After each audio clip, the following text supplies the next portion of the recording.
คุณพระสังฆเจ้าคุณพระอรหันตเจ้าอริยสงฆ์เจ้าจุตนตนจุองค์ได้เมตตาแผ่ปรมีมาเป็นนวโลกุตรธรรมปกเก่าเกษาปกโหมรักษาครูบาอาจารย์พระมหาเถระพระเถรานุเถระเพื่อนสหธรรมิกสหพรหมจารีทุกองค์ปกโหมรักษาศรัทธาสาธุชนคนดีเฒ่าแก่อีพ่ออีแม่ตั้งหลายทุกท่านทุกคนที่ติดตามรับฟังรายการสารธรรมยามบ่ายตั้งสถานีวิทยุเพื่อการศึกษาวิทยาลัยสงฆ์นครลำปางและสถานีวิทยุในเครือข่ายคลื่นสีขาวเพื่อชาวประชาซึ่งออกอากาศจากวัดปากตางเจริญอำเภอดอยหล่อจังหวัดเชียงใหม่ส่งผ่านไปยังสถานีวิทยุในเครือข่ายคลื่นสีขาวทุกสถานีหลายสถานีในพื้นที่ของจังหวัดเชียงใหม่จังหวัดลำปางของเฮาขอบคุณท่านอาจารย์ใหญ่ท่านพระครูสมุวิสุวัตรวรกิจโจได้มาช่วยพอคอมพิวเตอร์นะวันนี้ไฟฟ้าที่วัดบรรพตสถิตดับศรัทธาญาติโยมแล้วก็ไลฟ์สดของอาตมา Facebook ไลฟ์ของอาตมามันถูกล็อกเนาะ Facebook พระมหาสมชาติชาตปัญโยที่ในโทรศัพท์มือถือมันถูกล็อกบ่สามารถจะไลฟ์สดได้แต่ว่าFacebook ที่อยู่ในคอมพิวเตอร์นั้นก็ใช้ได้อยู่แต่ว่าไลฟ์บ่ได้แฮมเมาะนะอันมีปัญหาซ้ำซ้อนนะแล้วก็ลิงก์ที่ปล่อยสัญญาณมือถือเข้าไปยังโน้ตบุ๊กคอมพิวเตอร์มันก็บ่ออกสัญญาณมันบ่ออกเราแก้ไขกันอยู่ใช้เวลาหลายนาทีอยู่เหมือนกันเกือบครึ่งชั่วโมงก็ขอสุมากับศรัทธาญาติโยมนะถวายความเคารพในเมตตาท่านพระครูสมุวิสุวัตรวรกิจโจได้เมตตาส่งสัญญาณไปให้กับท่านอาจารย์พระครูอภิวัฒนวิกรมจิมเนอะท่านอาจารย์ก็ท่าก็อยู่ทางพุ้นเนาะทางลำปางตอนนี้ก็ท่าจะเป็นเพลงไปแล้วกันฮะทางลำปางนี่อันศรัทธาญาติโยมที่อยู่ทางลำปางสถานีวิทยุทางลำปางน้องนัดน้องแอมก็ท่าก็แต่เจ้ามาแล้วถ้าสงสัยว่าสถานีวิทยุเป็นอย่างไรเสียเนาะแต่ก็คิดว่าน่าจะรับสัญญาณจากทางคลื่นสีขาวเพื่อชาวประชาอยู่แล้วนะก็คงจะออกทางลำปางอยู่ด้วยเหมือนกันอาตมาภาพวันนี้นะจะทายาทโยมวันที่5 เดือนกันยาวันนี้ภาระธุระอิฐนักแก่หล่นไปเอาเข้าของที่สถาญาติโยมเปิ่นให้เปิ่นหอมคนขับรถเปิ่นดูแลก็ไปหลายรอบหลายเที่ยวสถาแล้วก็ส่วนหนึ่งมีศรัทธาญาติโยมเฒ่าแก่ปล่อยแน่ตั้งหลายพี่น้องชาวลำปางของเฮาเนาะหลายพื้นที่เพิ่นมาช่วยกันช่วยกันเก็บนะช่วยกันเก็บช่วยกันเคลียร์ของต่างๆเป็นเสื้อผ้าบางเสื้อเพิ่นใส่ถุงดำใส่ไต้ใส่กล่องมาอันใดจะดีใจบ่ดีใจเฮาก็กลัวว่าถ้าเอาไปส่งทั้งหมดแบบนั้นเลยนี่กว่ามันบางอย่างมันบ่ดีใจเอาฮื้อเปิ้นไปก็จะเป็นภาระกับทางเปิ้นพู้นว่าอันนี้ของบ่ดีใจฮื้อมาแยะหยังอีนะบางเทื่อคนเฒ่าเปิ้นเจตนาดีญาติโยมเปิ้นเจตนาดีเปิ้นพังเอาของฮื้อมาแล้วเปิ้นบ่ทันซักทันสีกำเตื้อเอียนะสถาก็เลยบางส่วนก็ต้องมาจัดมาแพ็กมาดูใหม่แล้วก็คัดแยกออกอันใดที่มันบ่สามารถจะส่งไปได้อาตมาภาพและคณะก็เลยอันใดที่มันบ่สามารถจะส่งไปได้ก็เอาอาตมาภาพก็จัดเก็บไว้นะอันนี้เพิ่นจะมาใส่ของถ้าจะใส่ของตอนนี้เอาเสื้อผ้าขึ้นเลยเอาเสื้อผ้าขึ้นถ้าเพิ่นจะใส่ของเอาเสื้อผ้าขึ้นก่อนเลยของหมู่นั้นนี่มันสามารถใส่อันรถปิกอัปไปได้มันหนักนะตอนนี้เปิ่นก็มาใส่ของฝนลงแห้งเนอะสถาขออนุญาตไปจัดรายการในสถานที่ที่ เสียงมันพอดังก่อนเด้อเสียงดังแก่ฝนลงล่ำละเนาะอ่าตอนนี้ท่านตาญาติโยมปล่อยแม่ทั้งหลายก็ต้องระมัดระวังเหมือนกันนะอ่าทางข่าวกรมอุตุก็แจ้งเตือนมาแล้วหลายครั้งหลายรอบแล้วว่าฝนจะเข้านะฝนจะตกหนักในช่วงนี้ก็ต้องเตรียมตัวเตรียมระมัดระวังเรื่องของอ่าน้ำท่วมนะน้ำท่วมที่จะอาจจะเกิดขึ้นได้ในช่วงเวลาต่อจากนี้ไปสถานในพื้นที่ที่ที่บัเกิดกำเตือนนานๆหรือว่าพื้นที่ที่เกิดมาก็อาจจะเกิดพายุเข้ามาก็เป็นพายุเข้ามาน้ำอาจจะขึ้นสูงขึ้นมาแห่งก็เป็นได้สถานปล่อยแม่ทั้งหลายก็ต้องระมัดระวังเหมือนกันเนาะก็ต้องขอขอบคุณเนอะกับศรัทธาญาติโยมเท่าแก่ปล่อยแม่ทุกท่านทุกคนที่ได้ร่วมด้วยช่วยกันได้ให้หอมเข้าของเครื่องใช้วัตถุอุปกรณ์ต่างๆวัสดุอุปกรณ์ในการดำรงชีวิตต่างๆอาจจะเรียกว่าปัจจัยสี่ก็ได้เนาะทุกอย่างมีตึงเสื้อผ้ามีตึงน้ำดื่มมีตึง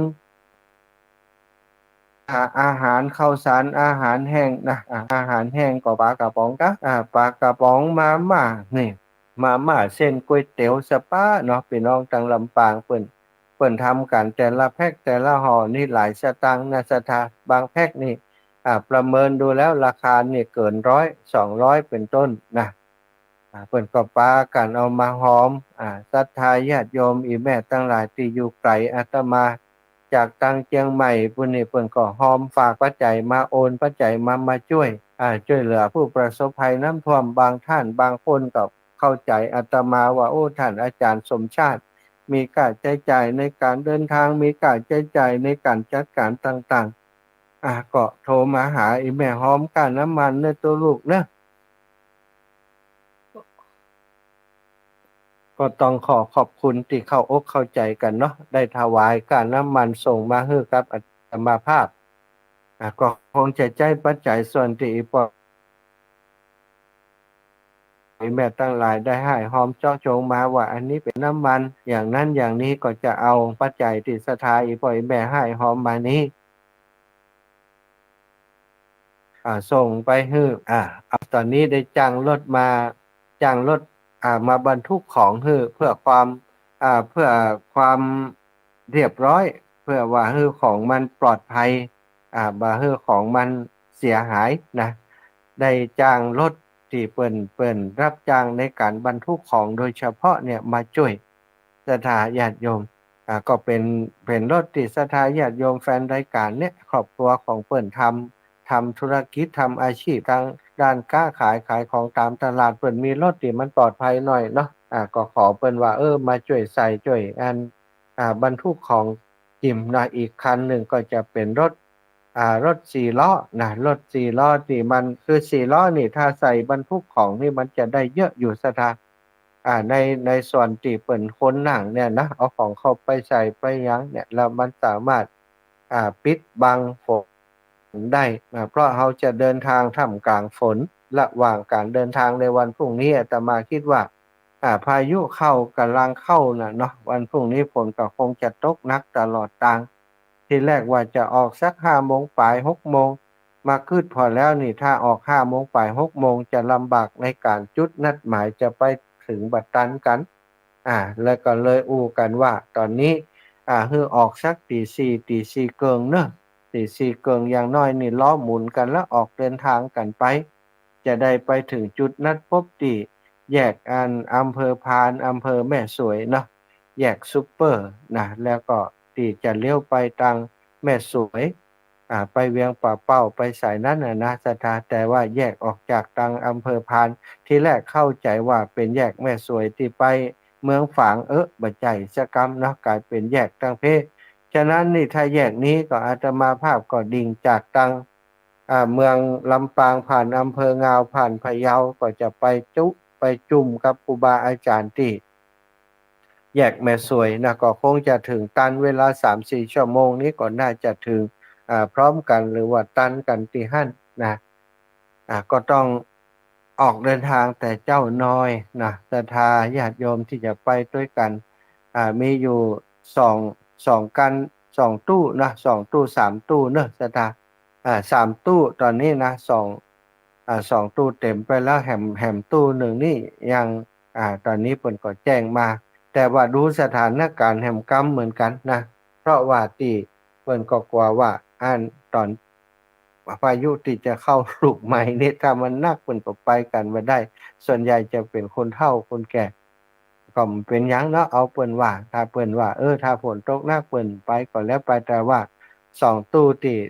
เปิ้นนัดหมายจองกันเรียบร้อยกับคนขับรถเรียบร้อยเปิ้นคงบ่มีการเปลี่ยนแปลงหยังละอันนี้จะติดตามไปดูด้วยตาไปหันด้วยตาจะได้ไปทำบุญด้วยกันนะจะได้ชื่นอกชื่นใจด้วยกันได้ไปช่วยเหลือด้วยมือของตัวเองว่าเปิ้นอยากจะไปฮู้ไปหารตวยต้องขอบคุณเนาะคนที่จะติดตามไปตวยวันนี้ก็มีรถของญาติโยมมาช่วยใส่เข้าของเพื่อจะไปบริจาคในครั้งนี้หลายคณะและศรัทธาญาติโยมได้มาต่างของไปโยมน้องโยมน้องลงรักบ้านใหม่หัวเสือดอนไฟเนาะบ้านใหม่ได้มาช่วยต่างน้ำไป1 ลำแล้วก็เข้าของที่บ้านเปิ้นแหมนักอยู่แล้วก็โยมน้องติ๊กวินัสนีบ้านโถกหัวช้างก็เอารถปิกอัปมาช่วยใส่ของไปแหม1 ลำนะบ้านเอาของที่บ้านเปิ้นแหมพร้อมกับพรุ่งนี้ก็จะเอาคณะเดินทางไปด้วยกันแหมตอนนี้ก็จะมีรถปิกอัปของขโยมอาตมาภาพแหม2 คันแล้วก็ติดจ้างเพิ่นมาแหม2 คันอันนี้จะปากันใส่บัดเดี๋ยวนี้รถคันหนึ่งมาถึงแล้วกำลังจะเก็บของเอาของขึ้นรถคงจะเป็นจะเอาเสื้อผ้าเนาะเสื้อผ้าขึ้นก่อนเอาเสื้อผ้าเอาเสื้อผ้าเอาอาหารแห้งขึ้นที่รถคันนี้ไปก่อนนะข้าวสารอาหารแห้งเอาเท่าที่เปิ้นรับได้เปิ้นพอไหวแล้วก็อีกคันหนึ่งก็จะเป็นรถ4 ล้อที่แจ้งเปิ้นไว้แล้วเปิ้นก็จะมาตอนเย็นเนาะตอนนี้ไปทำใบอนุญาตผ่านทางอยู่เพราะว่าเป็นรถประจำทางต้องทำใบอนุญาตผ่านทาง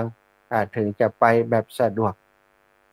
ก็ขอขอบคุณนะกับคนที่ช่วยเหลืออาตมาในทุกด้านที่มาช่วยกันคัดของช่วยกันแยกของก็ดีที่มาช่วยกันเก็บเข้าของขึ้นรถขึ้นราก็ดีวันนี้มากันนะหนักหนาอยู่แล้วก็บางพ่องก็มาทำกับข้าวกับปลาเลี้ยงดูคนที่มาเปิ้นมาช่วยเก็บของแม่ยายหอมบรรสันติภาพพร้อมกับทีมงานแม่นกเขานะได้มาช่วยกันโอ้ศรัทธาญาติโยมการที่เฮาจะทำงานอย่างอีนั้นมันต้องมีคนร่วมแรงร่วมใจกันหลายฝ่ายหลายอย่างเนาะอาตมานี้เป็นบุญอย่างบ่ฮู้ศรัทธาคือทำเรื่องไอ้หยังมีญาติโยมที่เปิ้นเอ็นดูเนาะว่าอาจารย์สมชาติบ่มีไผวัดเฮานี้บ่ได้มีศรัทธาแบบวัดทั่วไปเปิ้นฮู้เรื่องนี้เป็นอย่างดีเปิ้นก็มายะกับข้าวกับปลาฮื้อออกทุนกันเองนะศรัทธาอาตมาไปรับนิมนต์เปิ้นไปทำพิธีที่ใกล้ๆนี่ช่วงที่เปิ้นของใช้ต่างๆมันหมดเนาะถุงบักปอถุงหมดโอ้หอมต่างกันไปซื้อเอาถุงมาถุงอันถุงพลาถุงถุงใส่ของเป็นสีขาวใช่นะจะได้หันว่าของข้างในมันเป็นอิหยังพับใส่ดีแล้วมันเป็นถุงเหนียวเวลาเอาขึ้นรถขึ้นรานี่มันจะได้บ่แตกถ้าเป็นถุงที่มันบางมันกรอบนี่โอ้เดี๋ยวเอายัดกันไปเอาใส่รถไปมันแตกมันจะยุ่งอีน่ะเปิ้นก็มาช่วยกันไปซื้อไปหากันมาอันนี้เป็นความร่วมแรงร่วมใจที่ได้รับนะจากพี่น้องเจ้าลำปางที่มาช่วยกันเจ้าเมืองฝางก็มาช่วยเปิ้นคนเนาะแม่บุญเรืองนะแม่บุญเรืองนี่แม่ของท่านอาจารย์แอมหรือว่าลูกสาวแอมน้องแอมพัชริยาฟองจันตาเปิ้นมาอยู่บ้านให้ลูกสาวเพิ่นแล้วก็ฮู้ว่าอาตมาภาพนัดศรัทธาพี่น้องมาช่วยกันจัดของเพิ่นก็มาช่วยเนาะโยมน้องสุขโยธินบ้านบุญเกิดกับปาเพื่อนปาฝูงมาช่วยนี่ หลายท่านบ้านโถกหัวจ้างป้าแก้วเขาเนาะป้าแก้วแม่บัวไข่น้องติ๊กวินัสนีก็มาช่วยพี่น้องตังบ้านจูดบ้านจำบ้านปงใต้แม่บัวขี่แม่บัวเร็วแม่บัวลอยบัวมดบัวขี่บัวเร็วบัวลอยปากันมาช่วยโยมแม่น้อยอินยาศรีมาช่วยกัน แม่บัวคำแม่บัวคำสนามบินก็มาช่วยในสถานได้รับความร่วมมือจากพี่น้องญาติโยมทั้งหลายตึงแม่ยิงตึงปวดใจนะบ้านนากวางนาฟานแม่เสียเขาแม่แก้วนนเต็มโยมแม่แก้วโยมป่อโยมป่ออันกับพี่สั่งทองขับรถมาส่งสถาญาติโยมเปิ่นมาช่วยงานที่นี่นี่ก็คือความร่วมไม้ร่วมมือสถานเข้าของต่างๆถ้าเฮาบ่เอามาคัดมาแยกมาแพ็กมาจัดการแห่งกรรมนี้ก็กว่ามีปัญหาเอาใส่การจะเอาขึ้นรถก็ต้องของมันต้องอยู่ในภาชนะหีบห่อที่แข็งแรงน้อยเนาะบ่ใจว่าโอ้เอาขึ้นรถไปแตกผู้มันจะลำบากก็ต้องมาใส่ใหม่ต้องมาแยกมาพับมาดูใหม่ทั้งหมดทั้งมวลนี้เราทำอย่างละเอียดอย่างประณีตนะอย่างดีเพื่อจะให้เข้าของเครื่องใจตั้งหลายติศรัทธาเพิ่นอุตสาหามาเอามารวบมารวมมาส่งให้เป็นของที่ดีเป็นของที่มีประโยชน์ส่งถึงมือผู้ประสบภัยแล้วเพิ่นสามารถเอาไปใช้ไปจ่ายไปแจกไปจ่าย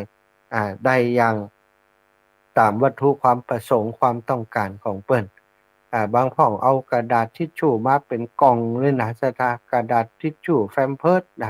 แล้วก็มีผ้าอนามัยเอามาให้ตัวน้ำนี่น้ำนี่2 ลำ 3 ลำน้ำ3 ลำแล้วบัดเดี๋ยวนี้เข้าของที่เป็นมาม่าเป็นข้าวสารเป็นอย่างนี้ก็คงจะเป็น1 ลำเต็ม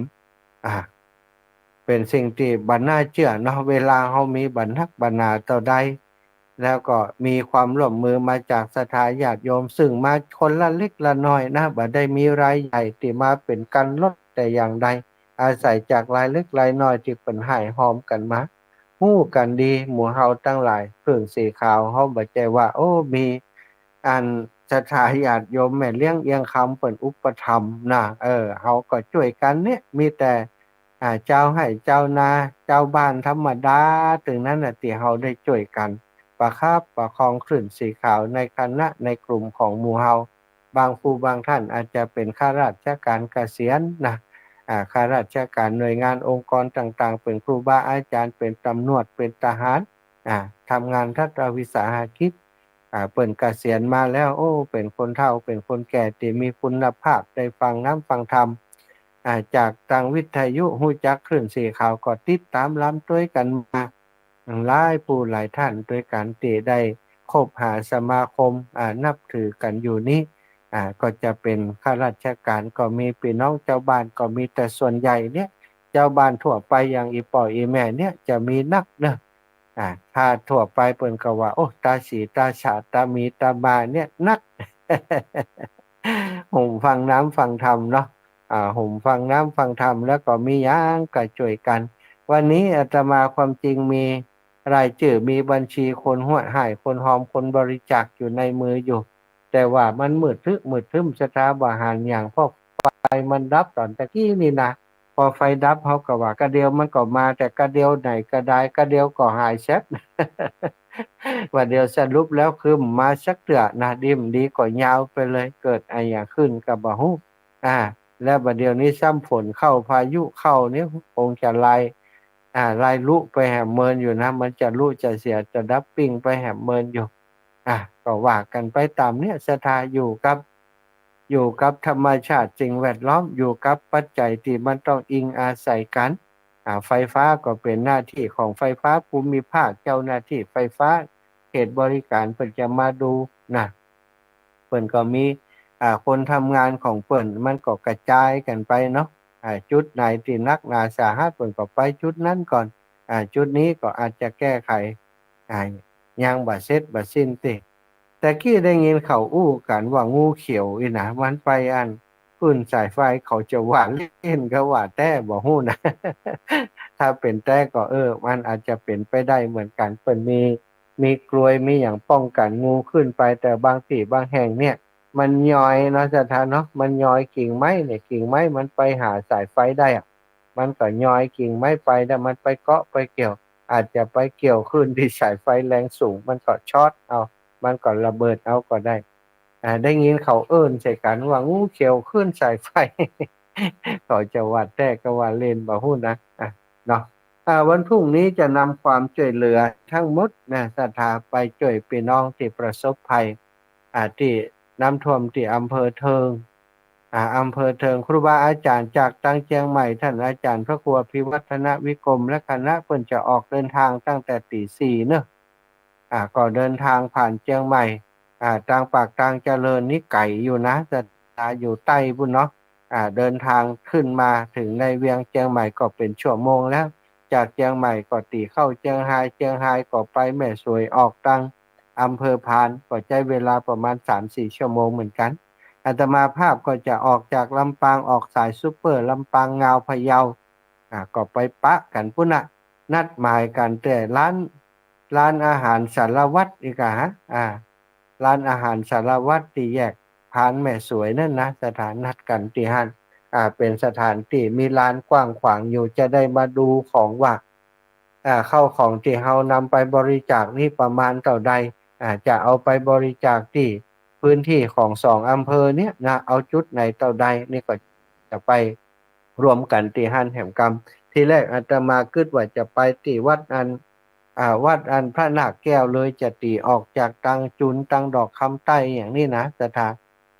ออกไปทางอำเภอเทิงนะซึ่งมีเส้นทางติดตัดทะลุไปได้อยู่แต่มาคืดแห่งกรรมว่าถ้าไปอย่างอันนี้มันก็บ่ได้รวมกับครูบาอาจารย์ฉะนั้นก็จะเอาของที่บรรทุกเนี่ยไปรวมกันกับครูบาอาจารย์ก่อนก็จะได้ดูว่าครูบาอาจารย์เปิ้นจะว่าอย่างใดเนาะถ้าเปิ้นเอาไปร่วมตัวถ้าเปิ้นบอกว่าคณะนี้ทีมนี้กลุ่มนี้ไปที่วัดป่าคาวัดป่าคาอำเภอขุนตาลเลยก็จะไปทางปุ้นถ้าเปิ้นบอกว่าจ่ายอันนี้ทีมนี้รถคันนี้ไปเขาเอาลงที่อันวัดพระนาคแก้วอำเภอเทิงก็จะตามที่ครูบาอาจารย์เปิ้นจัดการเนาะอันนี้ก็จะไปรวมกันแห่งกรรมทราบว่าที่ของหลวงปู่พระครูปฏิภาณธรรมทินก็ได้มีเยอะอยู่นะสถานของที่ญาติโยมเอามาบริจาคสายงานของหลวงปู่กับที่สายงานของท่านอาจารย์พระครูอภิวัฒนวิกรมท่านอาจารย์วรรณชัยท่านอาจารย์พระครูกัลยาณปราโมทย์สายตังเชียงใหม่ก็มีคนเปิ้นเอามาให้มาหอมนักอยู่เหมือนกันอันก็คงจะไหลเลี้ยงกันไปเนาะแต่ถ้าของชนิดใดอันใดมันมีเท่าใดจะได้ประเมินกันดูจากนั้นก็จะได้เอาไปแบ่งกันเนาะแบ่งกันที่อำเภอนั้นต่ออันอำเภอนี้ต่ออีกเนี่ยอันนี้ก็เป็นสิ่งที่ครูบาอาจารย์เพิ่นจะดำเนินการกันแห่งกรรมอาตมาภาพเองนะโอ้ดีใจที่ว่าทางลำปางของเฮาเนี่ยคนเฒ่าคนแก่เปิ้นให้ความสำคัญความจริงนี่เปิ้นก็บอกหลายหมู่บ้านนะสถาเปิ้นบอกให้เอาที่หมู่บ้านของเปิ้นแต่อาตมาก็บ่สามารถจะไปจะไปได้เพราะวันเวลามันก็ชั้นชิดแล้วรถของอาตมาก็มีคันเดียวถ้าจะคนขับรถเปิ้นเที่ยวไปเหียกูหมู่บ้านตามที่สถาเปิ้นบอกให้ไปเอามันก็ค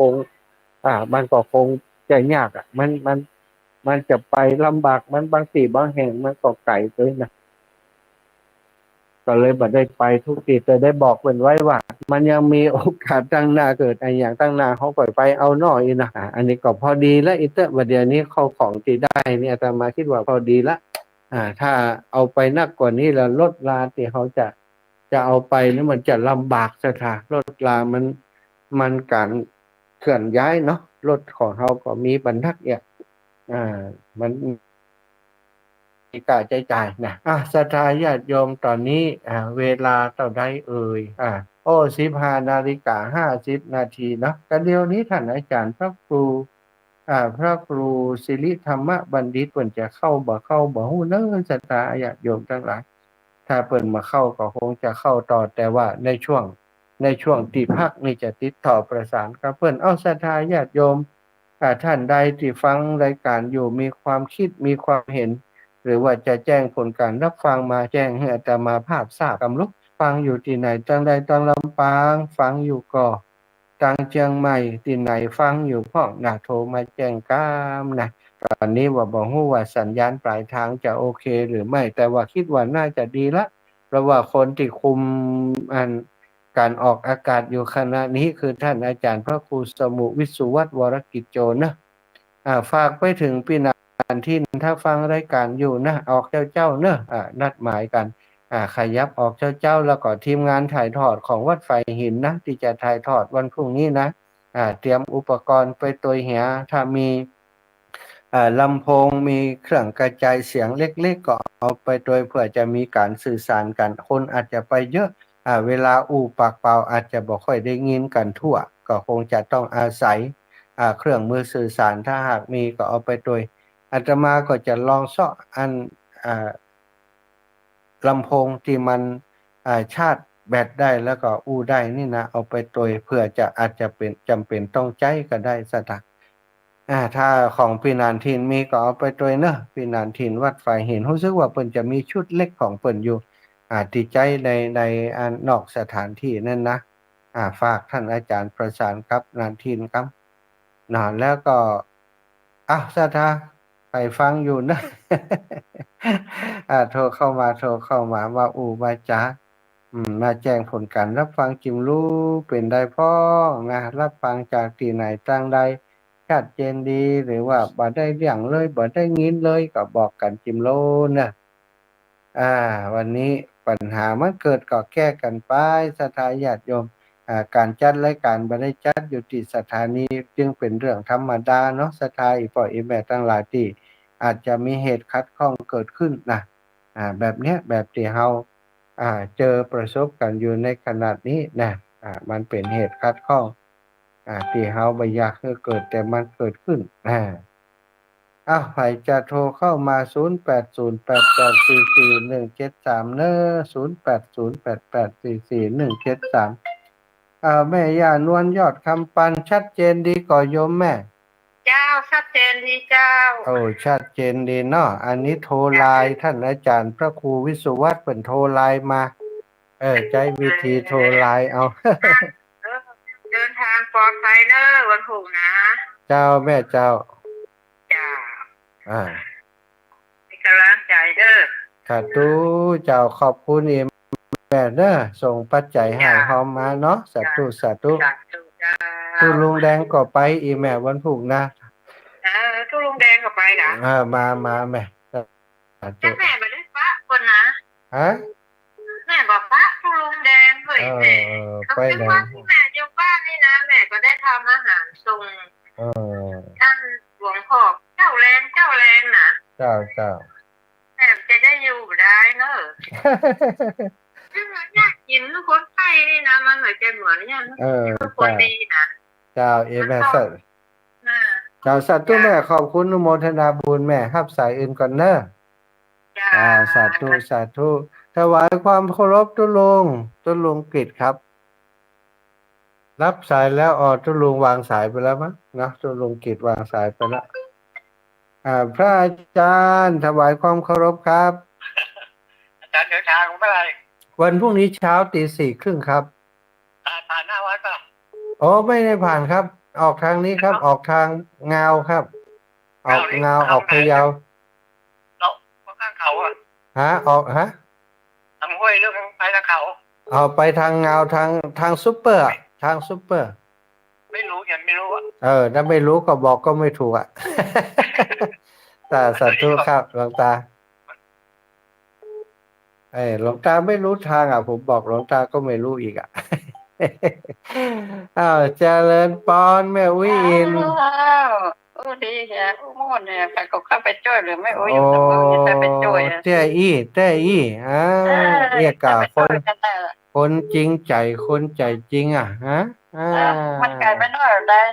ได้พวกจากเมืองใต้เลยก็จะรอพูดถึงก่อนนะไอ้ยะตาละดีละดีละขอบคุณแต่กะจะนอนได้กะลูกหลานให้หาแหม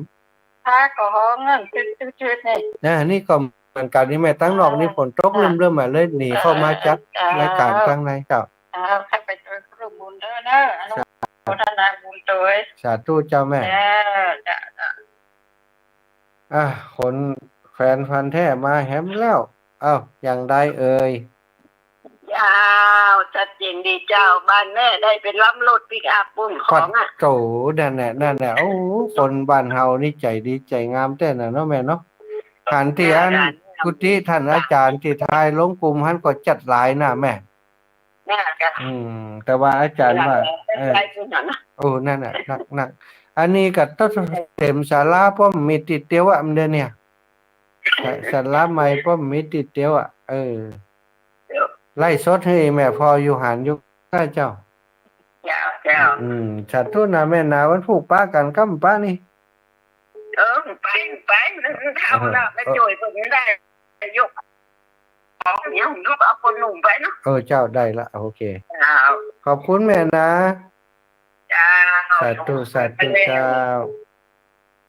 ขอบคุณโยมแม่จันเรือนใสเจริญพรแม่จันศรีสุขาโยมแม่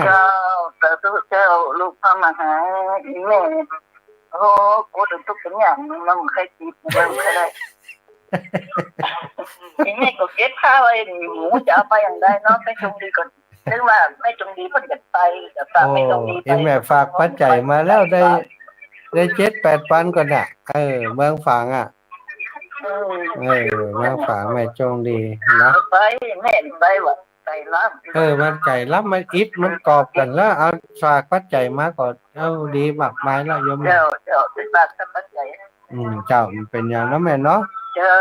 ขอทุนเด้อบุญรักษาขอบคุณแม่นะเจ้าจะพ่อหลวงวินแม่หลวงไว้ครับวันสาครับอีปอไปเพิ่นก็วันฝากของตู้อันเจ้าคณะอำเภอวันนั้นฝากไปแล้วเนาะครับได้แล้วไปผูกเราหนาของไปผูกหรอไปวันผูกป่ะขอบคุณอีปอเนอโทรมาเป็นกำลังใจการสัตว์ทุกค่ะครับกำลังใจครับสัตว์ทุกป่ะสัตว์ทุกได้ยินเสียงปอเสียงแม่ก็ดีใจแล้วแม่อินทนินสีติสาธุไว้สาเจ้าอีแม่สบายดีเนาะดีละกำลังใจว่านอดังไฟที่อันวันนั้นท่านได้แล้วเนาะหลานมันพอดีเรียบร้อยพอดีมันรายการมันอยู่ในกล่องพุ่นน่ะกำลังเอาบัดเดี๋ยวนี้แม่น้อยนะเมื่อบ่าย2 โมงฝุ่นฟ้าห้องกะลึง2 โมงครึ่งตกนักขนาดเนี่ยบัดเดี๋ยวนี้มันเกิดตามไปละพร้อมกันน่ะเพ่ก็ตกนักเด้ขนาดนี้เอาของขึ้นรถได้เลยไหลละหน้าบ้านเนี่ยโอ้ระมัดระวังกำลังใจกันเด้อเจ้าสาธุแม่เจ้าสาธุเจ้าแม่อ้วนเขาจะรวดปั่นป้อนด้วยแม่นี่ก่อนนะยัตตาโรธรรมาวัฏันติสัตอายุวันโนสุขังพลังเนื้อศรัทธาญาติโยมทุกท่านติดตามก็เดี๋ยวชั่วโมงต่อไปของท่านพระครูสิริธรรมบัณฑิตบรรแน่ใจว่าเปิ้นจะจัดกับบ่จัดอย่างใดก็เดี๋ยวก็สแตนบายไปก่อนรอท่าว่าเปิ้นบ่เข้าเนาะเดี๋ยวอาตมาก็คงจะรบกวนโทรไลน์เข้ามาหาท่านอาจารย์พระครูสมุวิสุวัตรวรกิจโจต่อถ้าเปิ้นเข้าก็จะได้ฟังเปิ้นเหมือนกันเนาะศรัทธาญาติโยมเจริญพรโยมแม่อ้วนเจ้าไว้สาเจ้าแม่อนุโมทนาตัวเนอเจ้าแม่ทางปลอดภัยเนอเจ้าแม่ฝ่ายหินชัดเจนดีเนอเจ้าสาธุเนาะชัดเจนดีฝ่ายหินเนาะเจ้าสาธุขอบคุณโยมแม่อ้วนเป็นอย่างสูงเด้อสาธุเจ้าขอบคุณเจ้าแม่โทรมาให้กำลังใจที่ตามตลอดเลยดีแล้วเป็นกำลังใจให้กันคนจัดรายการก็ถ้าฟังคนจังบ้านฟังก็จ้าอยาก ถ้าเป็ ขึ้น น กับฟังด้วยนะ ดี แล้ แล้ว ว ผมแล้วหันออกเนาะ เจ้าอีแม่เจ้าตัวเจ้าแม่เจริญพรแม่ยายพรร้องวัวแดงว่าได้เจ้าแม่ยายพรมืดบ่ได้ฝนบ่มาล่ะใครได้ก็ใครได้ฝนกะไม่ได้จ้าระวังฝนขึ้นบ้านใหม่เนอะระวังฝนท่วมบ้านใหม่ยายเนอะมันยายอย่างไร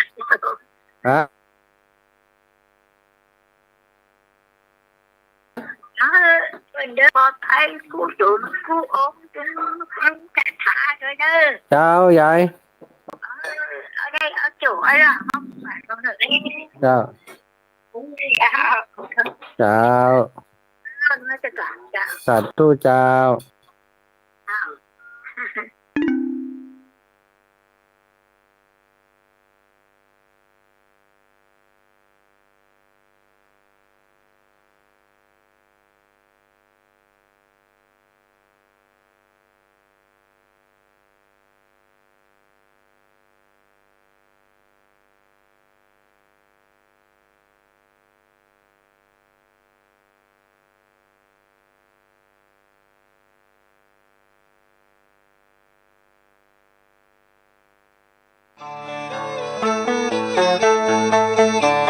ท้องฟ้ามืดบดฝนตกซอ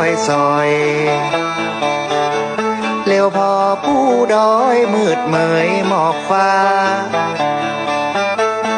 ฤดูหน้าฝนมาตกแต่ตกว่ายามกลางภาษามันยังมาเปิงสายน้ำแม่อิงขึ้นจนหน้าปอเถิงเวียงแก่นเมืองเถิงเป็นห้องเป็นให้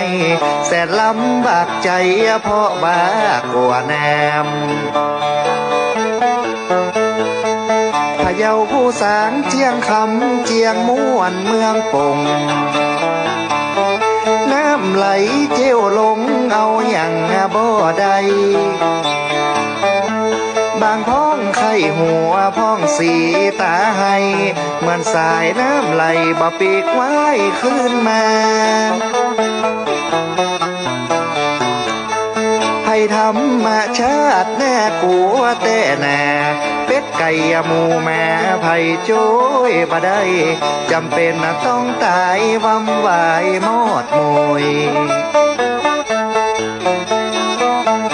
น้ำยมก็นักน้ำก็ลายวุ่นว่าวุ่นวายเดือดกันจนต่างรถท่านนน้ำปอล้นเก็บของขึ้นบนบ้านไผ่บ้านมันเมืองแน่นเชียงกลางปัวตาวังผาเขตวัดเขตมาน้ำจนปอท่วมให้น้าป่าสวนจนปอบ่คืนพี่น้องเมืองเป็ดนครโกไสแม่ยมน้องไหลตกใจตื่นเต้น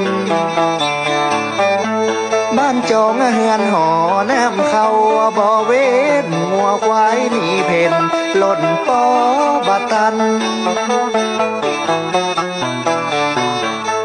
สาเหตุฝนตกซ้ำมาติดกันหลายคืนหลายวันป้องกันบ่ได้น้ำน้องขอดไหลเป็นภัยเตื้อนีควันมา32ควันคือพี่น้องตั้งมวลปลอดภัยน้ำท่วมพะเยาแป่น่านพี่น้องกันล้วนขอเป็นหนึ่งส่วนส่งกำลังใจไปอุทกภัยฝนตกสายน้ำน้องไหล ก้อยอดใจกำเดียวก็แห้งขอจบการแสดงไว้เพียงเต้านี้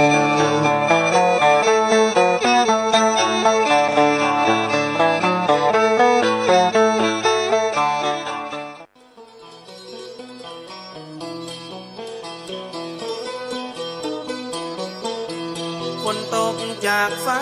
ลงมาซอยตั้งแต่บนดอยลอยลงต่ำไตเหมือนฟ้าตั้งบนกำลังห้ำให้พอหมู่ป่าไม้ลมหายเปปังตกแค่ยามสุดคืนสุดวันหน้านำบ่ยังสากำน้ำลอยล่องหอยไหลมาเลี้ยวโอยบ่มีเนินจาบ่ถึงชั่วโมงน้ำแดงเป็นเปลวมันมากำเบลเอาในบ่ได้พอตำบลตับเต่าละเมืองเทิงตันไทยพวกพุทธนะท่านใดน้ำไหลมาปัง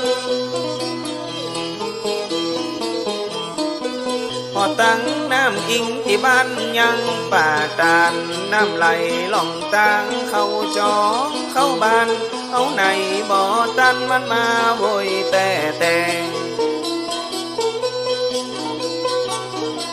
เขตอำเภอเทิงก็น้ำเติมถนนกระแสไหลว่องเต็มบ้านน้ำอิงน้ำเงาน้ำเล่าไหลลำล้นออกฝั่งน้ำเต็มกลางควงลานว่าตึงรถนะตึงคนโจมที่จากกันเพราะเอาอย่างบัดตันมันไหลลงน้ำดันแสนที่สงสารทรมานใจลำตั้งเขตผู้สร้างน้ำพ่อปังถนนมันจองหูคนน้ำวนไหลดันเป็นต้องเป็นน้ำท่วมทั้งนั้นเสียหายเปปังหลายหลังคาเฮือน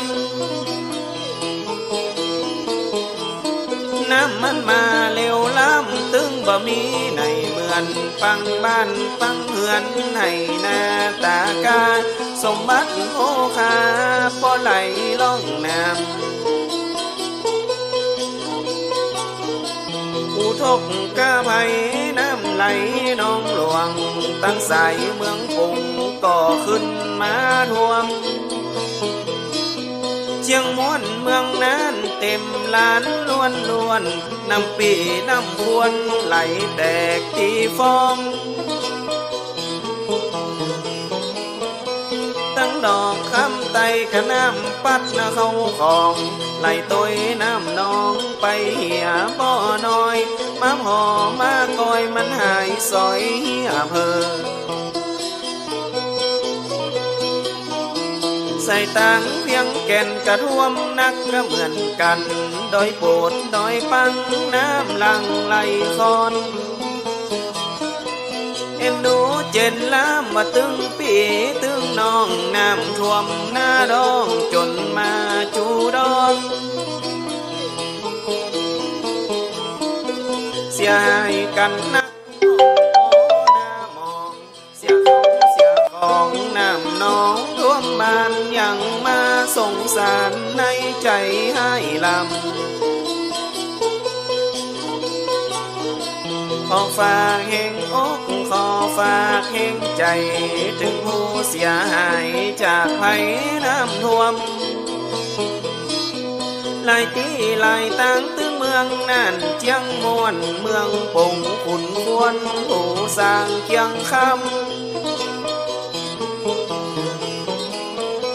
เมืองเฮิงอุ่นตานว่าเวียงแก่นเหมือนกันจากเหตุน้ำปังท่วมจองท่วมบ้านได้ปนผ่านเลี้ยวไว้บ่จาขอเป็นกำลังใจพี่น้องตั้งหลายเอาเสียงซอถวายเป็นกำลังใจเจ้า อน้ำปันลงปันลดนั่นเล่าจากผู้โดนน้องเนาก็เป่งซอมาหอม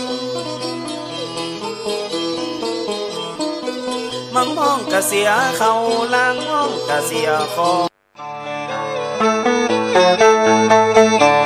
ต้องฟ้ามืดบดฝนตกซอยซอยเร็วพอผู้ดอยมืดเมยหมอกฟ้า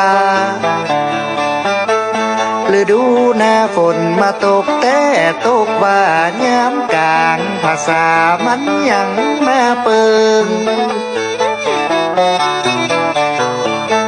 สายน้ำแม่อิงขึ้นจนหน้าปอเถิงเวียงแก่นเมืองเถิงเป็นห้องเป็นไห้แสนลำบากใจเพราะว่ากลัวน้ำพะเยาผู้สางเจียงคำเจียงม่วนเมืองปงน้ำไหลเจียวลงเอาอย่างบ่ได้บางพ้องไข่หัวพ้องสีตาให้เหมือนสายน้ำไหลบ่ปีกไว้ขึ้นมาให้ธรรมชาติแน่กลัวแต่แน่เป็ดไก่หมูแม่ไผ่โจ้ยบ่ได้จำเป็นต้องตายวำวายมอดมวยน้ำยมก็นักน้ำนานก็ลายวุ่นว่าวุ่นวายเดือดกันนะจนต่างรถท่านนน้ำปอล้นเก็บของขึ้นบนขอนอบน้อมต่อพระรัตนตรัยแก่เจ้าสามพระการอันมีพระพุทธรัตนะพระธรรมรัตนะและพระสังฆรัตนะเป็นแก้ววิเศษตกน้ำบ่ไหลตกไฟบ่ไหม้นอบน้อมคารวะต่อพระมหาเถรานุเถระครูบาอาจารย์เจ้าทุกรูปทุกตนทุกองค์เนาะที่ได้มีโอกาสแวะเวียนบังเอิญหรือยังใดก็ตามได้สดับรับฟังตรงนี้ขอเจริญสุขเจริญพรศรัทธาอุบาสกอุบาสิกาศรัทธาพอออกไม่ออกทั้งหลายเนาะที่ติดตามรับฟังรายการธรรมะของท่านพระครูสิริธรรมบัณฑิตหรือรายการสิริธรรมกำเมืองในเวลานี้วันนี้ก็เป็นแถมโอกาสหนึ่งที่อาตมาภาพนะพระครูอุดมศิริทัตน์วัดศรีภูมิมาบ้านตาซุมปอยบางภูบางตันก็เคยไปละบางภูบางตันก็ยังบ่ฮู้ว่าอยู่ตรงไหนอย่างใดเอาเป็นว่าอยู่ตำบลตรงฝายนะไปซ้อหาตามหาแต่เด้อจะไปกลัวหมานะเขาว่าตาซุมปอยหมานักนะนักบ่ได้มันก็ยังมีความน่าเอ็นดูอยู่นะน่าเอ็นดูอยู่เพราะว่าหมานี่เป็นสัตว์ที่การกตัญญูนะโยมนะเป็นสัตว์ที่กตัญญูเป็นสัตว์ที่สื่อตรงนะอุชุงนะตามภาษาบาลีเป็นสัตว์สื่อตรงเป็นสัตว์ที่มันฮักเจ้าของนะบ่ต้องนักละเดี๋ยวไปมาก็จะอีกละนะวันนี้ก็จะได้แต่ทำมณิธานหรือว่าทำจาดกอดีตชาติขององค์สมเด็จพระสัมมาสัมพุทธเจ้าเนาะในครั้งที่พระองค์ได้บำเพ็ญตนเป็นพระโพธิสัตว์ชื่อธรรมก็คือสุริยคราสกุมารมีด้วยกัน14โภควันนี้เป็นโภคที่13เด้อโภค14บ่ฮู้หายไปไหนนะบ่จะได้ฟังกำได้ฟังนะหรือว่าจะได้ไปปูจาเอาตามร้านมาเนี่ยก็เสาะหาหลายวันก็พบปะเอาละนะจะได้แต่โภคที่3ต่อไปขอก็หน่อยเนาะก็หน่อยว่าไอ้โภคที่แล้วก็ยังป้วนเปื้อนอยู่กับเรื่องฮบราคาฟันกันทั้งสองฝ่ายนะทั้งสองฝ่ายคือฝ่ายสังคตะอุปราช เมืองปราณสีเปิ่นยกทัพมาเปิดจะมาแย่งมาชิงเอานางจันทรังสีกับบ้านกับเมืองก้าเนาะอุปราชสังคตะอุปราชเป็นปีของนางจันทรังสีหายกทัพมาตีเมืองแสงคำเมืองแสงคำตีเมืองท่านเจ้าสุริยขากุมารมีเสนาพรหมเสนาจุลเสนาโอ้ที่มีฝีไม้ลายมือเวทมนต์คาถาก็เบาๆเหมือนกันนะไปแย่งไปชิงเอานางจันทรังสีมาก็บ่ได้จะว่าแย่งกับบ่เชิงนะอู้กันดีๆแต่บ่ยอมแต่บ่ยอมอุปราชสังคตะเป็นบ่ยอมเมื่อบ่ยอมก็ต้องใจเล่ห์เหลี่ยมใจกลใจเวทมนต์คาถาด้วยความเก่งกาจสามารถของเพิ่นก็สามารถแย่งชิงเอานางจันทรังสีมาตอนหลังมานี่ก็ฮู้เรื่องฮู้ราวว่ามันเหตุอย่างใดปัจจัยเกิดขึ้นเพราะอันอย่างใดนะก็มีการยกทัพเข้ามาเปิดจะแย่งเอากลับคืนไปเนาะสู้กันมาตายกันล้มตายกันนักหนาปะปานเพราะว่านำขบวนจ้างขบวนม้าขบวนเสนาอามาตย์ประชาราษฎร์ตลอดถึงสมทบกับอันเจ้าเมืองอื่นๆแถมนะท่านสังฆตะอุปราชเนี่ยท่านเปล่าประกาศแนวร่วมมาตัวให้โลกจึงยกขบวนมามากมายกายกองเพื่อจะมาชิงเอานี่ล่ะนางจันทรังสีกลับคืนแต่ก็ทำบัดได้สู้กันสู้รบกันตายกันทั้งเปิ่นทั้งตัวคนที่สุดมาเนาะคนที่สุดมาก็ท่านสังคตะสังคตราชหรือว่าอุปราชพบกับท่านอันเสนาพรหมเสนาพาทธาถูกอันดาบของพรหมเสนาตกมาสู้กับบนอากาศพุ่นดูต่อสู้กันบนอากาศตกจากบนอากาศลงมาประชาชนภัยประชาชีทั้งหลายเนาะที่มาติดตามทั้งเปิ่นทั้งตัวคือทั้งสองเมืองทั้งสองฝ่ายเนี่ยไม่ว่าจะเป็นฝ่ายเมืองปาลาณสีก็ดีเนาะทางบ้านเมืองของท่านตาสุริยขาดเมืองแสงคำวันนี้เนี่ยหันเปิ่นสรุปกันบนอากาศต่างฝ่ายก็ต่างประกาศความยิ่งใหญ่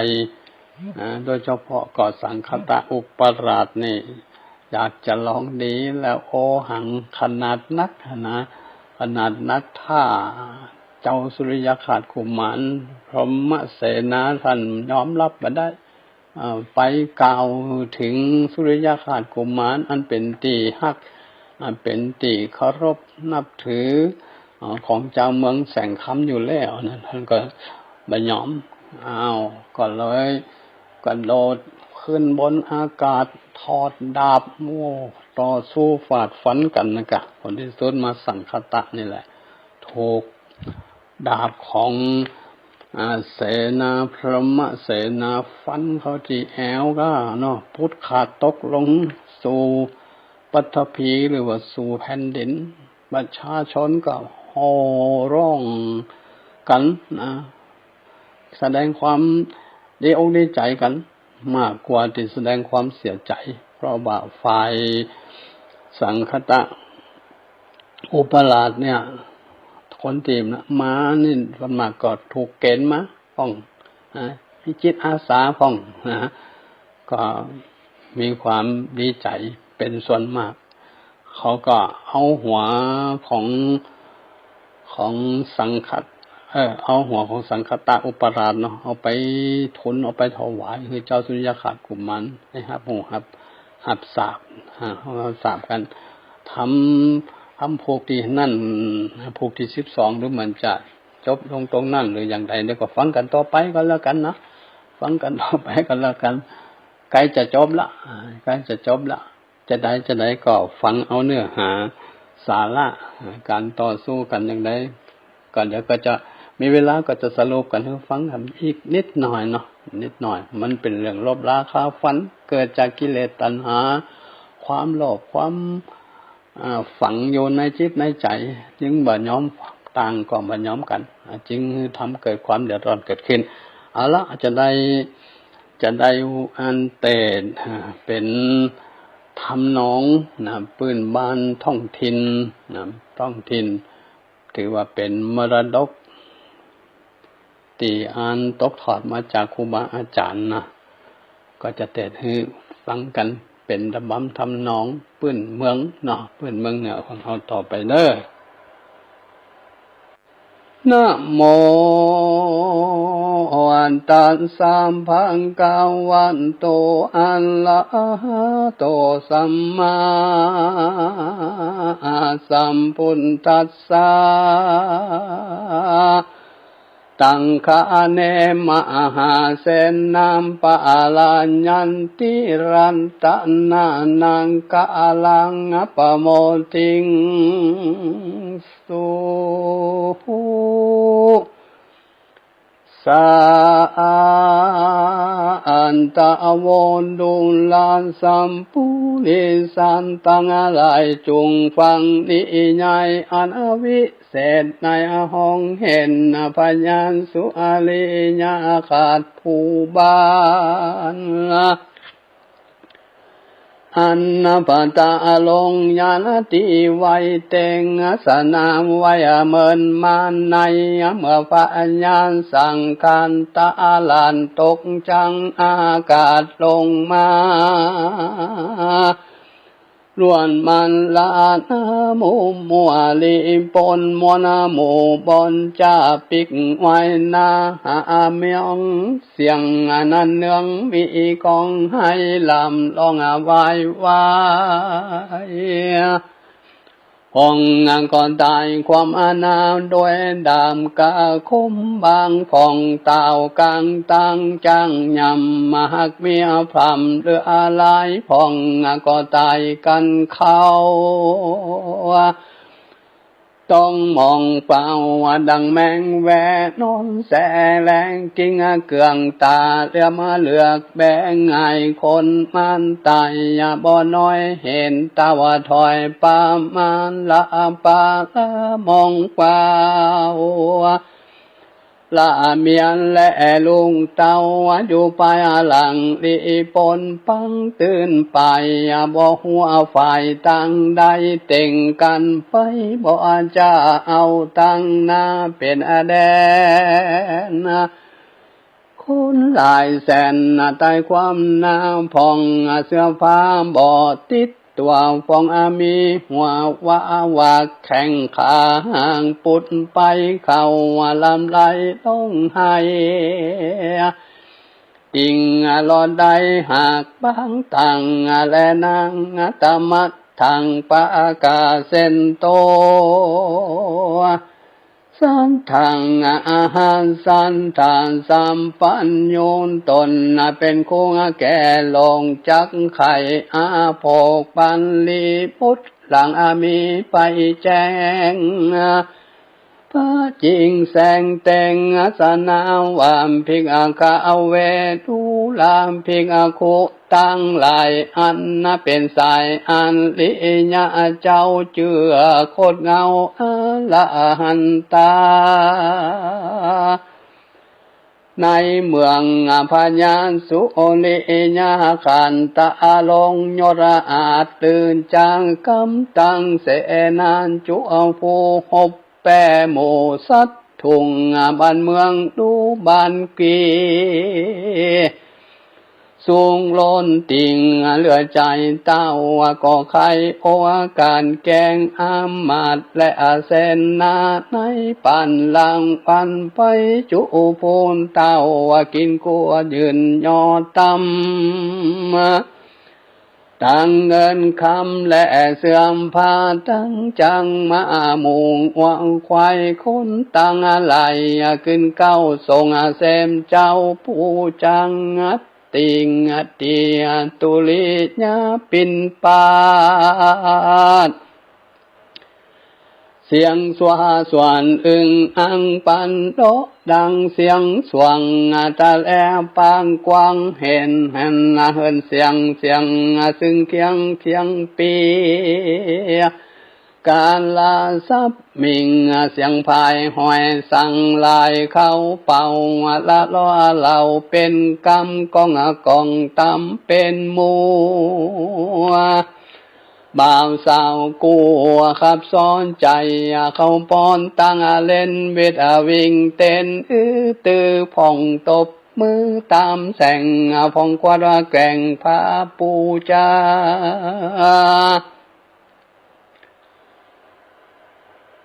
ตั้งก็ดานตุกแต่งยศอาศัยแทงแถมสักเงินคำหนักเตตอนฮือเถิงหลอดตุกตัวคุณเต่าใจบุญบอนตานิ่งหัวใจกีตานปันของรางวัลบ่แพงเปื่อเอาแหลกสร้างปังละบิงเขายินดีจูพูนตุกเมื่ออายุปังการแห่นสมปันบ่อพังตุกผัวหากสั่งส่วนพร้อมมาเสนาพวงกามพระเจ้าฟ้าหากยินดียกแถมใส่สีองค์อันฮือเป็นอุปปาลานต่างปันดังเต็งว่าเส้นน้ำผัวสังส่วนเป็นเส้นนาอาสาถึงเป็นล้านแล้วจอนเต้าก่อนตอดแถมสักหืมมีอายุนักกว่างเก่าอยู่รวมเจ้าองค์คำก็มีอันและนาอันวังพญาสุริอัญญาขันตาลงยระอานอุดมอยู่สะเวยลมเสมสร้างเป็นเจ้าจ้างผามปันลา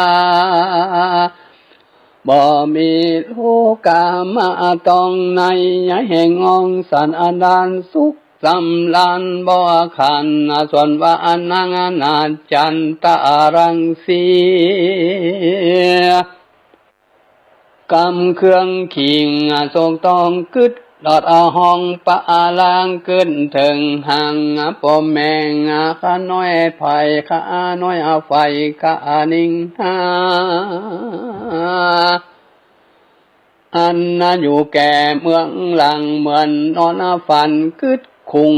เจ้าคำเจ้าลุงบ่มีลืมน้ำตาซึมอามนางเกิดหลอดเจ้าฟ้าส่องพระองค์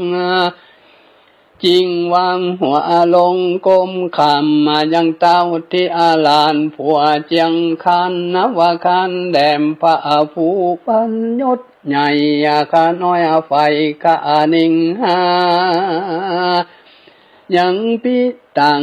บรรดาออกอาไทยแต่งก่อนใดเจยจมบัดนี้ภาคสองอุดมป่อแมงเมื่อนักแต่เพียบตนตายแต่ยามได้เมื่อก่อนข้าน้อยอ่อนไก่กังบ่ตันจานตานสั่งบ่ได้นั่งเรียงกันเหมือนอ่อนฝันแต่ใสข้าน้อยไทยหากินเครื่องกึดถึงเมืองพ่อแม่โศกหอนแผ่นักนั่งหลวดเศษตานจันใจบ่ฮอนได้สุขบานของเปิงสมปานเจ้าฟ้านำตัวกาเมืองหายังปีนตังมันดามพ่อแม่อันอยู่แก่เมืองหลังของพระองค์คำเมื่อทรงของจุงลงโดยกำเดียวส่องตานเตียวเมืองสูงพร้อมตั้งหมู่กันยังของเมตตามภัยแผ่ไปใจพ่อแม่ส่องลา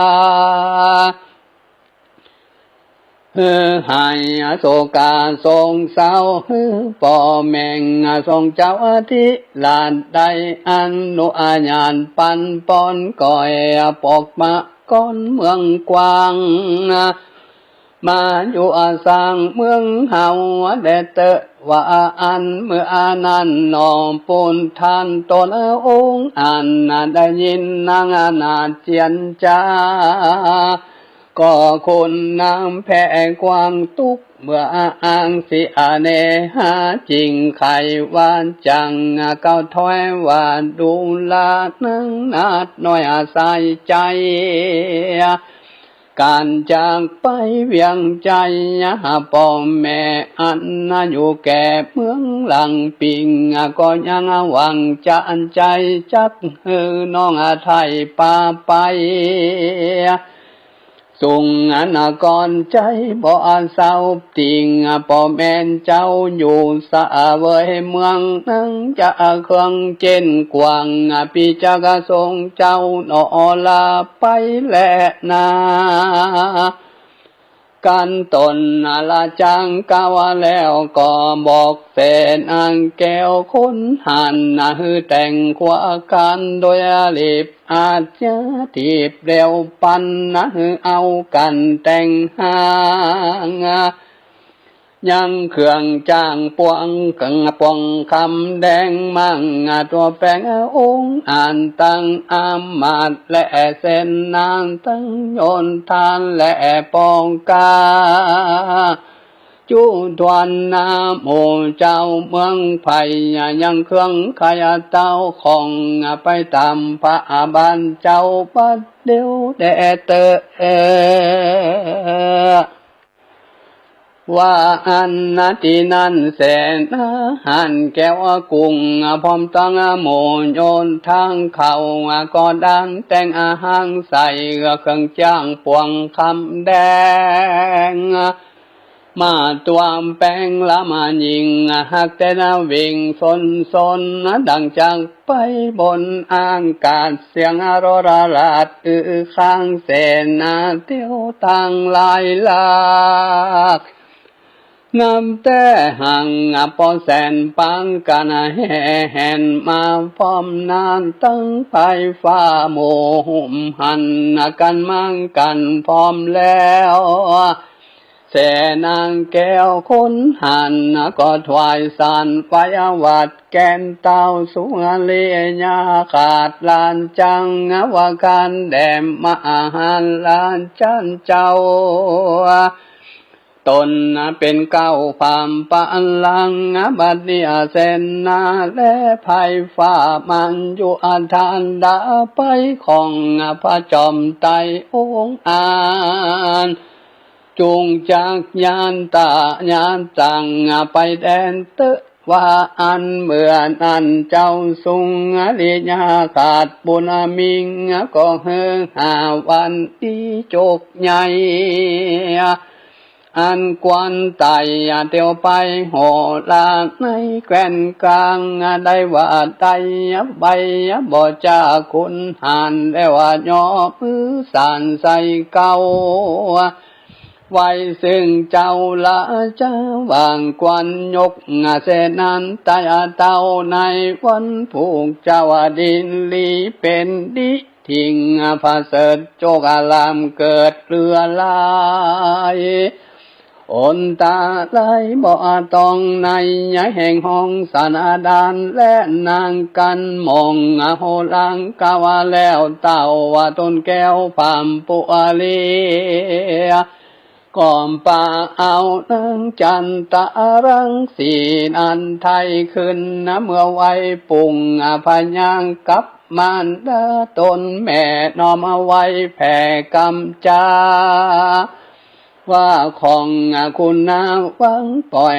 ยังข้างลูกน้อยตั้งสองอันกึดป่องไฟอ้างจักไปสู่เมืองกวางปาลานะสีอันเป็นปุรีเมืองเก่าแห่งนางโนอาเนาจันตารังสิงเมื่อไว้พระแต วิโนอนาวกะปอเป็นเจ้าพรหมตระลานจาเมื่อนั้นปุงปัญญาผู้อ่านเท่ากับแมงนอนเนาสาลิงคำก็พายกำอันโนอาญาตลูกฮักลาดไปดีสองสาลีจริงน้อมไว้ยังพระบาทไทยทั้งสองพระองค์แล้วสันเด่นลงมาสู่ยังที่อยู่เสนายุกไก่กังจะของพระแตนต้องเวียงใจแสงนาในแห่นาแห่งคนเต็มแผ่มังการสาดานาไปซ้ำเสือมีพัมมณีไก่เตียวตั้งไปวันละหยดนั้นแต่สอน3 เดือนส่งอุ่นเรื่องจริงหล่อนเมืองแก้วหยอดปานลานะเสีย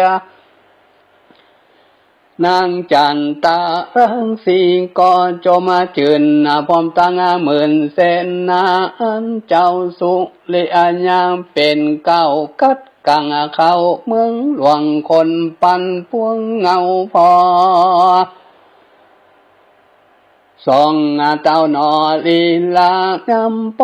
ตังบ่ลายสองแก่นไทยทรงพามโปบ่พับตาปากน้ำมากย่อยถึงแอว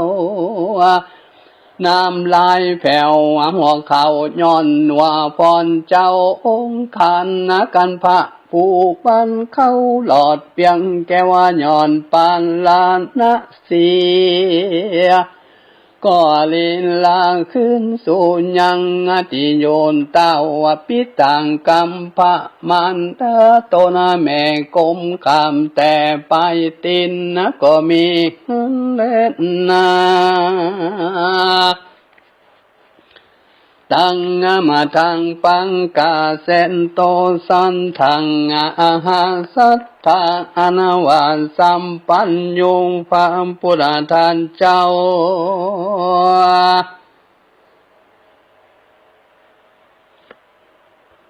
จักไข่เหล่าบทหลังบาลียังไปแจ้งพังจริงแสงเตสานาวามพิงอาคาเวดูลามพิงคุตังลายนี่ยายนี่จะกล่าวปังเมื่อน้อมพันเจ้าสุอาลีญาขาดบุญมิงกับนางจันตารังสีนาดน้ององจะคงแสงคำเสนานำลาย10,000ระเลื่อนพร้อมไปตามเสนาจำขี้จ้างของเกี่ยวง่างไปทอนมาแซมซอนองค์อาเสนานโลราลาดข้างเสนานเตียวต่างเต้นแหลนมาเฮียแห่นอันเรื่องโยนทาเรื่องแห่นแห่เต็มตุกแง่งตุกแดนเป่าปีเกนเสียงมวนบันดอหลวนหอยสังกองกองตั้งบ่ขาดตั้งเปียปาดเป็นสายโยนทาลายแวดล้อมแห่นแห่อ้อมเป็นปริวันแห่องค์ขันตันเต้าอ่องจากดาวเวียงใจผ่องเตียวไปก่อนนาพองยังจะอยู่ตั้งหลังไป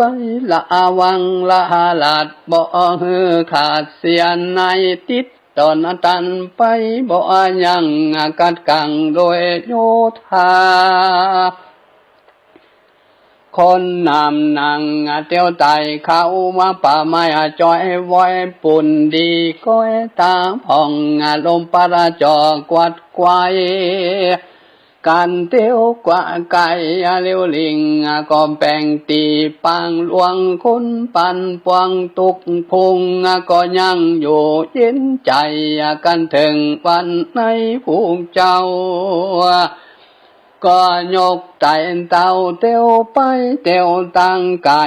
วันละหยดนั่นแต่สดนักนาน3 เดือนมาลอควาย จริงหลอดเมืองใหญ่ปาลานนะสี่สองสานลิงนอนเอาก็เข้าสู่ยังใจเส้นนั้นไหลเป็นหมื่นเจ้าเมืองตื่นโกลาเอากันมาพอเงิงตาพอเลเลจันพองยำกันเรือนสาวเห็ดไข่หันตาวบุญนา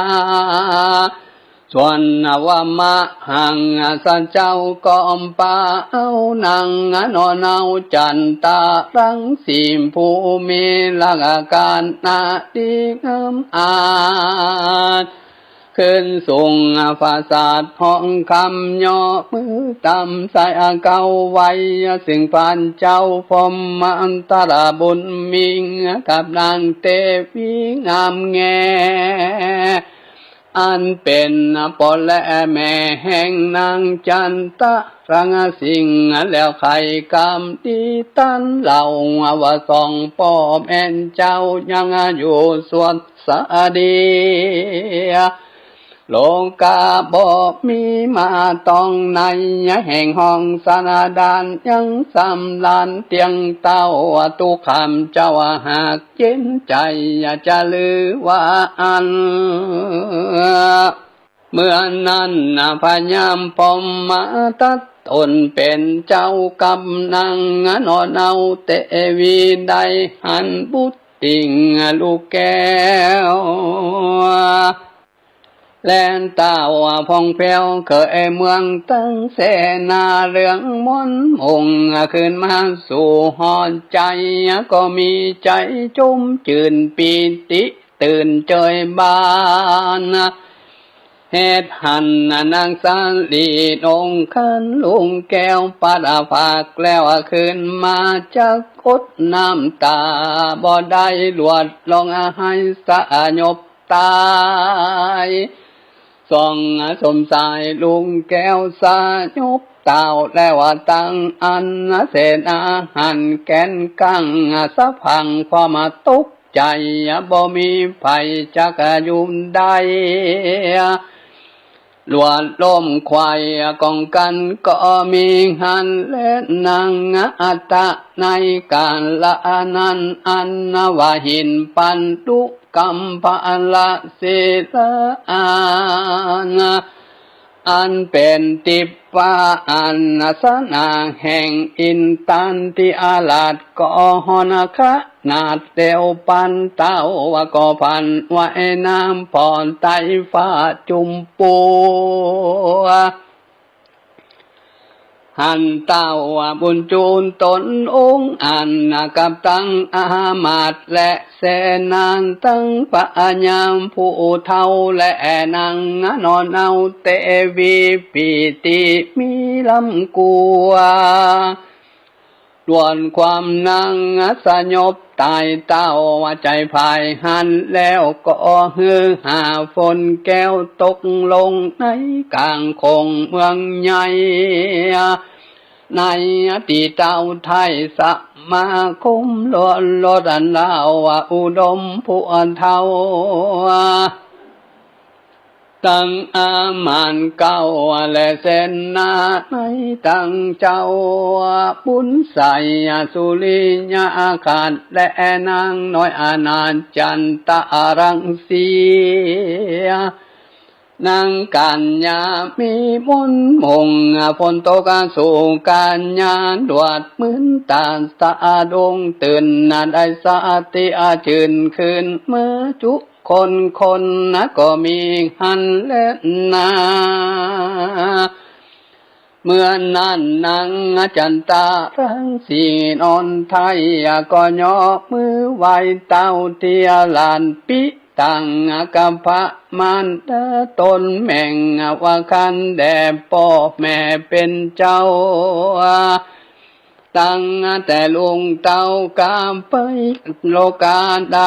บ่มันต้องในแห่งห้องสันดานเสนหันยังขึ้นเก่า บ่งโศกเศร้ามองใจบ้านเมืองใสดังเก่า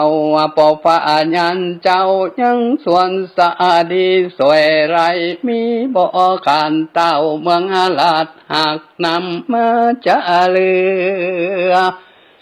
ว่าอันเมื่อนั้นส่องบุญเรื่องป่อแม่งได้ยินลุงเต้าแผ่งกำถามจริงไข่กำงำตั้มถอยเสวยปาลาเอกอังในเมืองกวางปาลานะสีใจยินดีบ่แล้วว่าฮือลุงแก้วเคยเมืองกับที่อาดาเรื่องยอดซอยคือนางนาดอยจันตารังสีสะเวยปุรีเมืองใหญ่เป็นตาวไทยสืบแต่นต้นฝุงลีปนน้อยใหญ่ตั้งไฟใต้และแสนาใน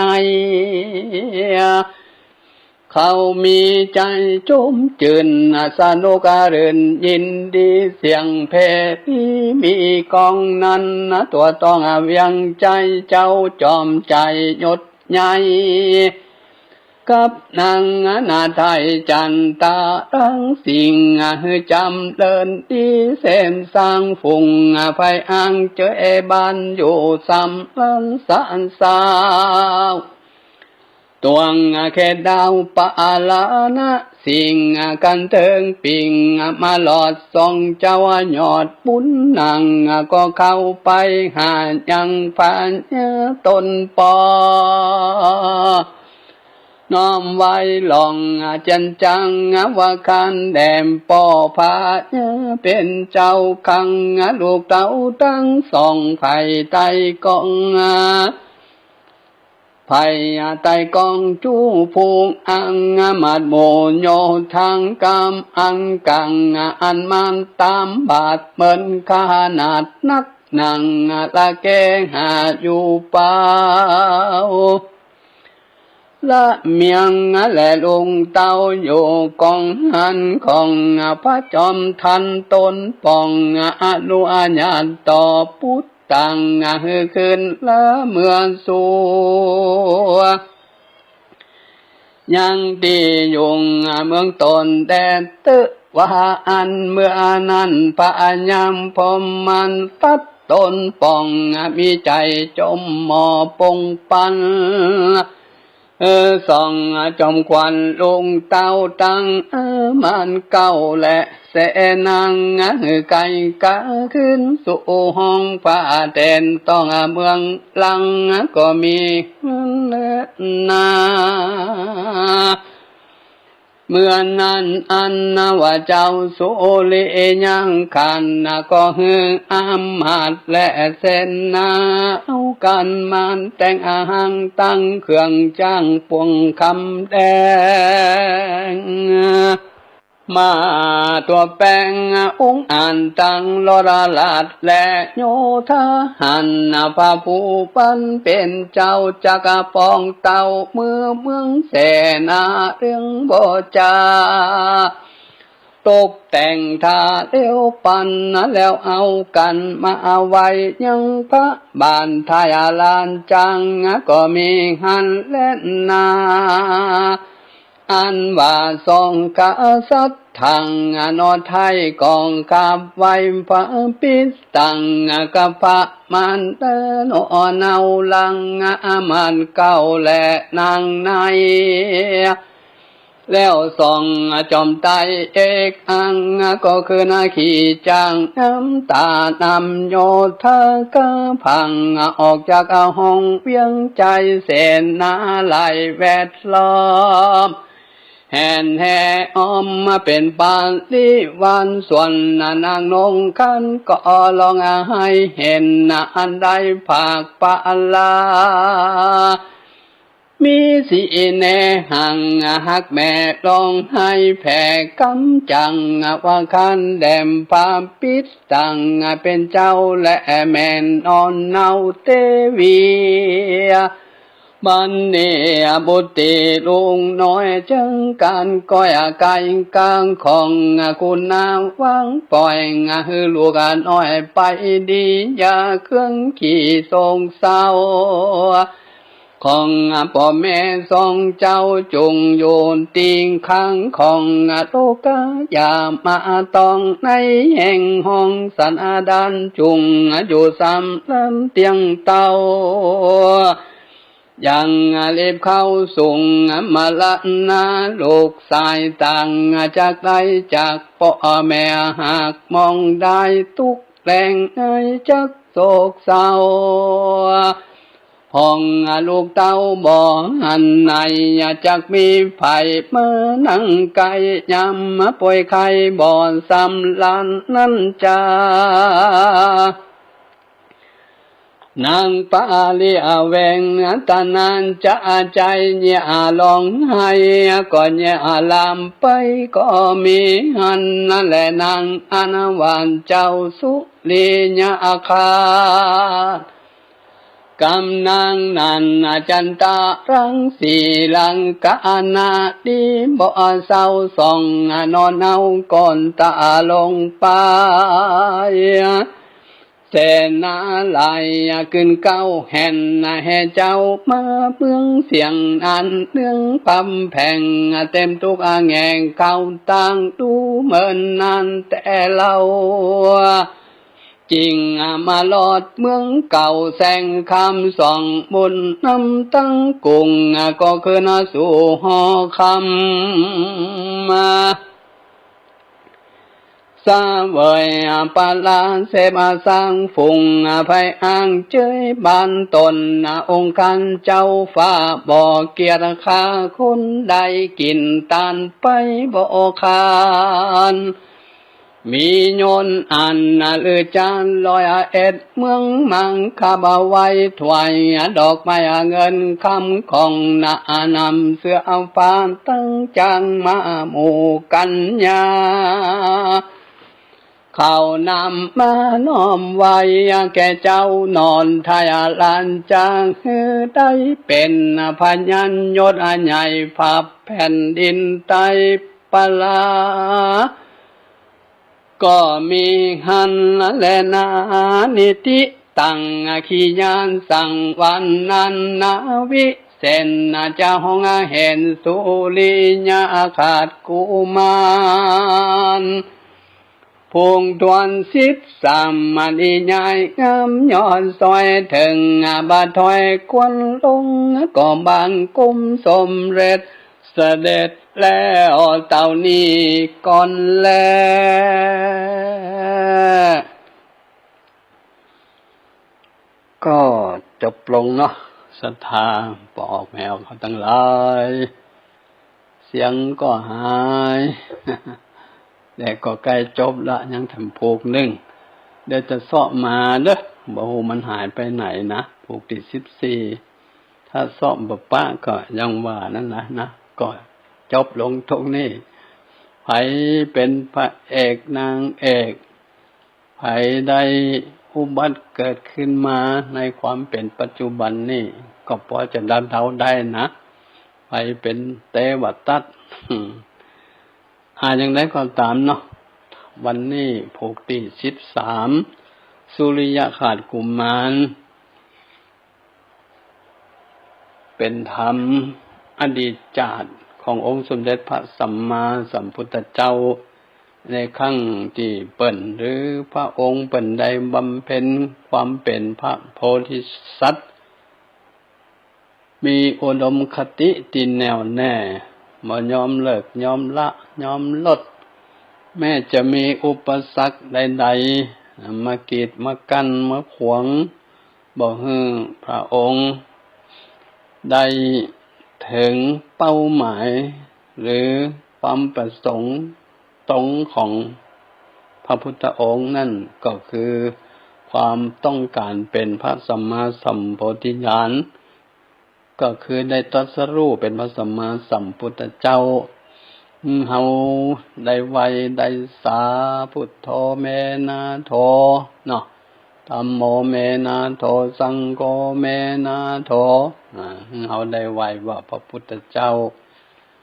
นาโถเป็นที่ปึ้งแม่ของเฮาธัมโมสังโฆนาโถเป็นที่ปึ้งของเฮาจนกระทั่งถึงปัจจุบันนี้ก็เหมือนนักหนานักแก่นะครึ่งเลย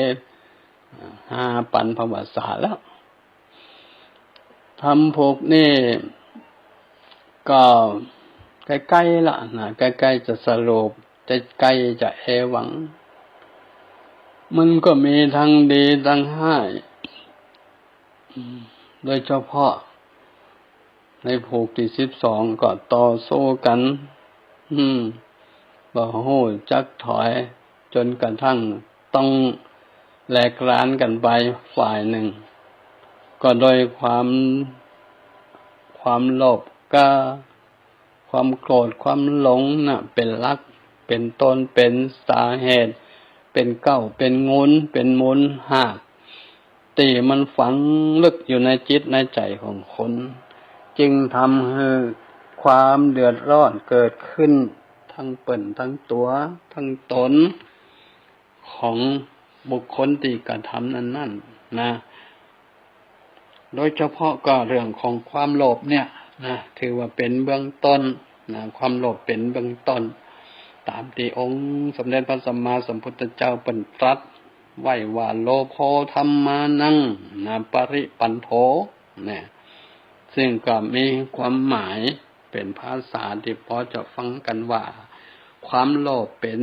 อันตรายแห่งธรรมนะความโลภเป็นอันตรายแห่งธรรมพระบาลีบทนี้แสดงหันมาโทษและพิษภัยของความโลภนั้นมันมีนักมีอย่างใดนะหันว่าความโลภนั้นทำอันตรายแก่ธรรมทั้งหลายต้องปวงอย่างใดเป็นที่ฮู้กันเนาะโดยทั่วไปว่าความโลภก็คือความโลภนะมันเป็นมโนทุจริตเป็นอกุศลมูลหรอกนะเป็นบุญก็เป็นบาปเป็นบาปแน่นอนนะเป็นบาปแน่นอนละมันอยู่ตั้งใจนะเกิดจากใจอยู่ในใจของมนุษย์เฮาเนาะของมนุษย์เฮามันแตกกิ่งแตกก้านแตกลูกแตกหลางไปนักหนาปะปานนักหนาปะปานฉะนั้นน่ะความโลภอยู่ในใจไผแล้วโอ้มันทำให้ก่อเกิดความเรียกว่าผลประโยชน์ตามมานักหนาปะปานเป็นผลประโยชน์มันปอนเข้าใส่ปอนเขารับเอาโดยชนิดที่ว่าบ่ยอมถอยเหมือนกับน้ำมหาสมุทรเนาะบ่อิ่มด้วยอันอย่างด้วยสายน้ำใหญ่ด้วยสายน้ำน้อยจะไหลไปสักกี่สายต่อใดมันก็บ่อิ่มนะเรียกว่ามันอยู่ตลอดยอมและก็รับอยู่ตลอดนี่มันเรื่องของความโลภอูไปอูมาเดี๋ยวเวลาใกล้จะหมดแล้วเนาะจะได้ขอสรุปว่าทุกสิ่งทุกอย่างเกิดขึ้นในโลกนี้มันบ่มีอันหยังเป็นกฎตายตัวมันจะต้องเลื่อนไหลไปสู่ความบ่แจ้งแจ้งแน่นอนนะอันนี้จังทุกขังอนัตตาฉะนั้นเฮาก็ตั้งตัวตั้งตนอยู่ในความบำบัดมาก่อนแล้วกันนะเดี๋ยวมาแล้วกันเพราะความประมาทนี่เป็นหนทางที่ทำให้เฮาเสียผู้เสียคนใดเนาะผู้บ่ฮู้จักการใจเวลาใจชีวิตตัวตนหรือว่าบริหารตัวตนเนี่ยถือว่าเป็นคนที่ประมาทอย่างยิ่งบ่ว่าจะประมาทได้ไว้ต้นเนาะไว้กลางแล้วก็ไว้สุดท้ายนะจำเป็นจะต้องรักษาเนื้อรักษาตัวรู้จัก